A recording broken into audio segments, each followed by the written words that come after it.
Many people adopt vegetarianism and veganism because they are gentle, sensitive souls, and they feel for the animal to the point that it's repulsive to eat meat.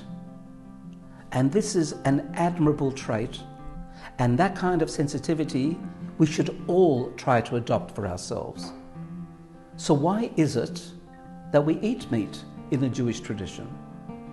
Indeed, Adam and Chava, first person, they were forbidden to eat meat.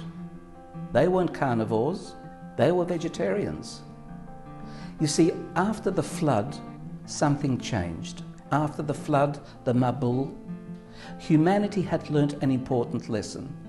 You cannot exploit the other levels of creation.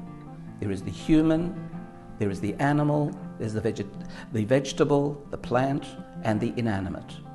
So for a period of time, we were forbidden to exploit that level nearest to us, the animal, until we were refined enough that we could act vis-a-vis the animal to elevate its soul. How do you do that? When you eat with a proper kavanah, and you thereby have the intention and the bracha to take the soul spark of the animal and elevate it to a higher plane. That we couldn't do at first. Only after the refinement, when we were washed through the flood, do we have that capacity. But you have to have that kavanah. Otherwise, you are not permitted to eat animal or plant. Not sure what you will do, but nevertheless, conscious eating.